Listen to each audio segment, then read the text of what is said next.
There are mornings when you wake up and realize the house has grown too quiet. No more footsteps of your child pattering across the tiled floor, no sudden calls of mom or dad echoing through the walls at midday. It all feels distant now, like a dream from a life that once was. But strangely enough, the ache you carry isn't just from the silence. It comes from the things your child still says, those fleeting remarks that pass quickly through the air, but linger long in your heart. Parenthood is a journey with no final stop. Even when your children are grown, you worry. You watch from afar. You continue to give quietly, letting go of small comforts just so their lives might feel a little fuller. And yet the pain that stings the most isn't from sacrifice. It's from the moments when your child, the one you've loved without condition, uses words that make you question the very love you've given, the very bond you thought unbreakable. Some things they say seem harmless, even casual, but they carry meanings layered in disappointment, misunderstanding, or even quiet blame. These aren't shouts or insults, but they still cut deep, piercing the place in you where age, memory, and unconditional love reside. If you've ever heard one of these phrases from your own child, maybe it's time to take a step back, not out of anger, but to protect your dignity, your peace, and the self-worth you've quietly built through the years. You owe me. No parent begins this journey by keeping score. When you held your newborn for the first time on that breezy afternoon so long ago, you made a silent vow to give everything you had without expecting anything in return, but perhaps the sound of your name spoken with love. That's how it begins, quiet, unconditional, and unwavering over the years. But one day when your child is grown, you hear those words, "You owe me." And yes, you're startled. But more than that, you're hurt. Because never, not even once, did you think the years of rushing between jobs, skipping meals so your child could eat, wearing thin jackets in winter so they could stay warm would be tallied up and labeled as debt. Some children don't recognize the line between hurt and manipulation. They use the past as leverage in the present. They say things like, "You were never there for me," or "You forgot about me during the divorce," or "You should have provided more." If those words come from a place of real pain, your heart can stretch to hold that. You understand. But when they become a loop spoken again and again to make you feel guilty, it stops being family and starts to feel like emotional control. You do not owe your child their childhood. You gave what you could in the time and place you lived. And really, what parent gets everything right? If every mistake is collected and used as evidence what love could survive, that some forms of love aren't meant to be measured, only understood. And sometimes love doesn't mean bearing everything in silence. Because if you don't speak, kindness becomes mistaken for obligation. And you, the safe harbor they once ran to become someone they accuse. You do not owe your child. You loved them with your whole life. And if one day you find yourself quietly stepping away from that conversation, do not see it as walking away from love. See it as walking toward the fairness your heart still deserves. You're too old to understand. At first glance, it sounds almost kind, like your child is trying to spare you the discomfort of disagreement. But over time, you notice a pattern. That sentence slips into every conversation where you offer advice,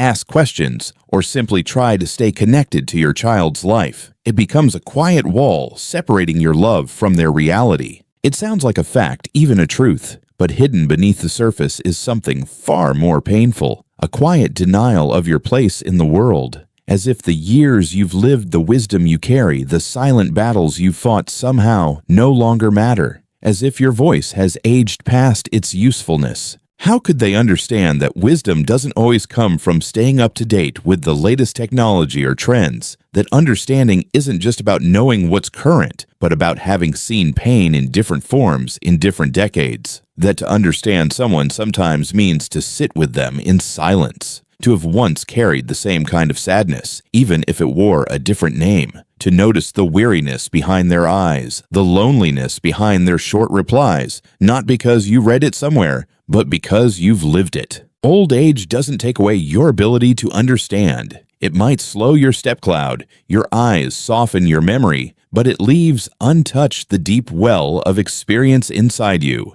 A wisdom built from decades of learning, falling, loving, losing. And often that quiet knowledge is more grounded than anything coming from peers your child now leans on. Still, all it takes is one phrase to make you retreat, to make you second-guess your place in your own home, to wonder, am I really out of touch? But no, you're not irrelevant. The world may be moving too fast and speaking too loudly, but that does not make you less valuable. It just means the quiet truths you carry are harder to hear. And if your child has forgotten how to listen, that doesn't erase what you still have to say. So, don't shrink yourself. Don't silence your voice. If even one person still listens, your wisdom still matters. And if that person isn't your child, let that be a sadness, not a surrender, because your worth does not need their permission nor their validation. If you won't help me, I'll just do it myself. At first, it sounds like strength, a declaration of independence, exactly the kind of resilience most parents hope to see. But sometimes those words aren't spoken from confidence. They come as a quiet challenge wrapped in resentment. Not a request, but a test. Will you step in, or will you make me face this alone? That sentence often appears when you're already unsure, torn between stepping forward and stepping back. One part of you still feels the pull of responsibility, the instinct to protect. The other is tired. You've spent a lifetime giving. Is it wrong to want space now? No parent wants to stand by when their child struggles, but deep down you also know that if you always catch them, they may never truly learn to rise. And yet just a few words can undo your resolve. Suddenly it feels like you've failed, not because you didn't care, but because you didn't act. The truth behind those words isn't always about independence. Sometimes it's about pressure, a way to see if you'll offer more, a quiet threat disguised as confidence. And if you don't respond the way they hoped, guilt finds its way in uninvited but familiar. But love shouldn't be tested, and help shouldn't be demanded with emotional strings. If your child truly wanted to handle things on their own, they wouldn't say it like that. And if they needed your support, they wouldn't cloak the request in a blade. In families, the question isn't always, will you help? But do you trust me enough to let me try? Healthy love isn't about pressure or guilt. It's about knowing that no matter what, the connection remains. So if you choose to step back, let it not be from neglect but from hope. The hope that they will learn, the faith that your love doesn't always need to rescue, and the quiet truth that sometimes giving space is the most generous thing you can do. You're the reason my life turned out this way. There are few sentences more painful for a parent to hear. It doesn't have to be loud or said in anger. Sometimes it's whispered in exhaustion. Other times it's slipped into conversation like a quiet conclusion. But no matter how it arrives, it lands like a heavy stone on your chest. Because it doesn't just express disappointment, it shifts the entire weight of your child's unhappiness onto you. They might not yell. They might simply say, if you hadn't made me choose that career, or if you two hadn't divorced, or this is all because of how I was raised. Every word is a small dagger. No blood is drawn, but the wound is real slow and deep. And you begin to look back. You revisit every hard choice you made, those years of stretching a little money to feed a whole family, those late nights of worry, those uncertain decisions made without a guidebook. You recall the moments when you did what you thought was best, even if you weren't sure it was right. All of it was done with love. All of it was done in the hope that your child might have something better than you had. And now it's all dismissed, reduced to blame. How could that not hurt? But after the sting, another question arises. Is my child truly seeking answers, or just someone to fault? When life becomes heavy, it's human nature to search for explanations. And sometimes blaming someone else is easier than facing our own choices. But real maturity isn't about tracing pain back to the past just to assign guilt.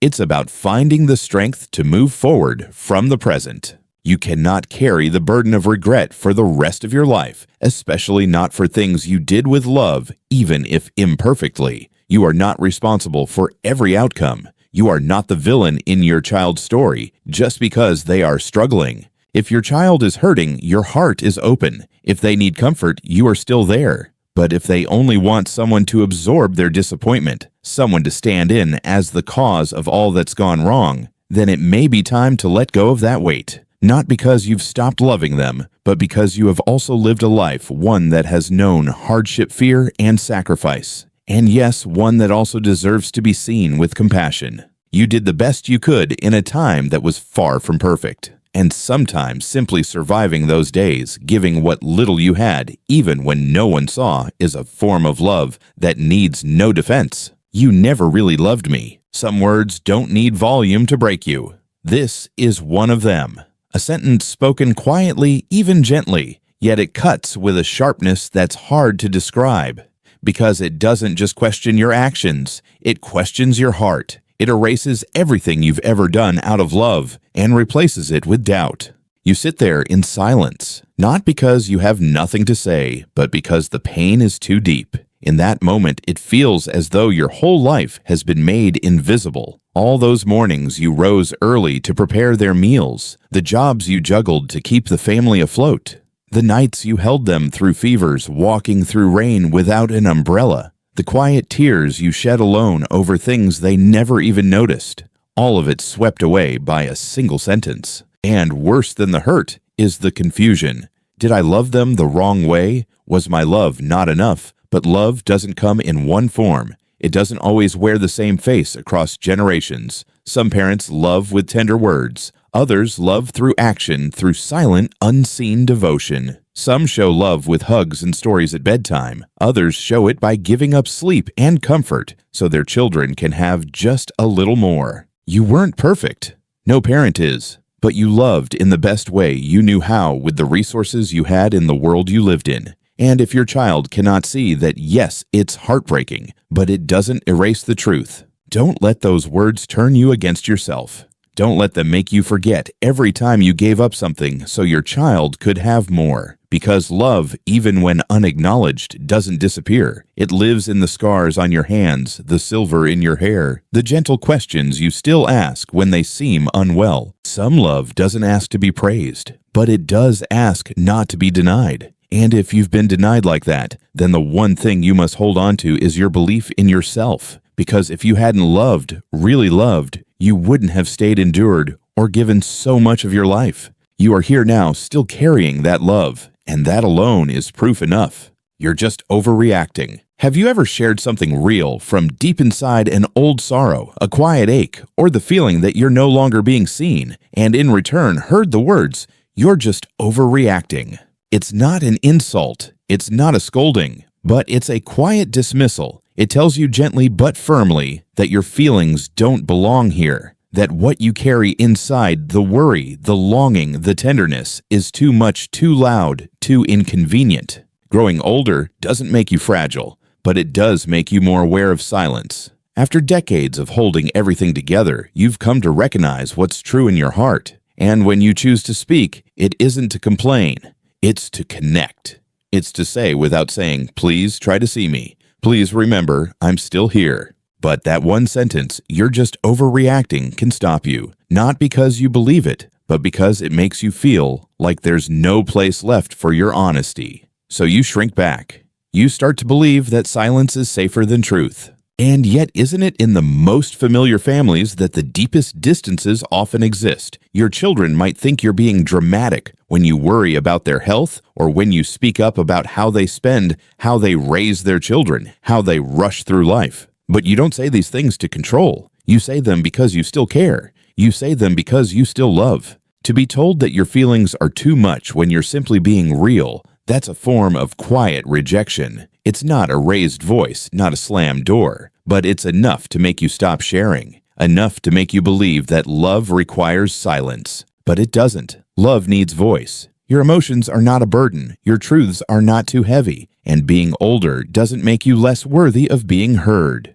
So, if someone ever silenced you with those words, remind yourself gently, "I'm not overreacting. I'm just being honest. You're the one who needs help, not me." At first, it sounds caring, almost thoughtful, like your child is finally paying attention to your age, your health, your needs. But over time, when it's said again and again, you begin to hear something else. It stops being concern and becomes a subtle deflection, a quiet turning away from your voice. This sentence often appears when you offer advice, when you share a concern about a choice they're making, or when you try to help them avoid a mistake. Instead of listening, they flip the moment around. Suddenly, you are the problem. You are the one who is confused, old-fashioned, emotional. They are fine. You're the one who needs fixing. And just like that, you're looking at yourself through a distorted mirror. You start wondering, am I being difficult? Am I really just in the way? You hesitate to speak. You hesitate to offer comfort. You even hesitate to show love, fearing it will be twisted into something it's not. That's not care. That's emotional gaslighting, a subtle reshaping of reality that makes you question your own instincts. And the deepest cut is this: it doesn't come from a stranger. It comes from the very child you once carried, once protected, once loved more fiercely than you ever thought possible. Old age doesn't make you helpless. It makes you softer in places, yes, but also deeper, wiser, more tender. You don't need help if help means pity. What you need is presence, listening, respect, to still be seen as someone who matters, not someone who's in the way of someone else's life. If your child keeps asking for your silence, even in the name of help, then that help is no longer love. It's quiet exclusion wrapped in polite words. And you don't need to accept that, not quietly, not at all. You've helped enough. You've given enough. And now, perhaps the only thing you need to give yourself is peace. A kind of peace that isn't earned through guilt or endurance, but through the brave decision to stop letting others shape your worth. Because knowing when to step back without bitterness, without apology, isn't weakness. It's self-respect.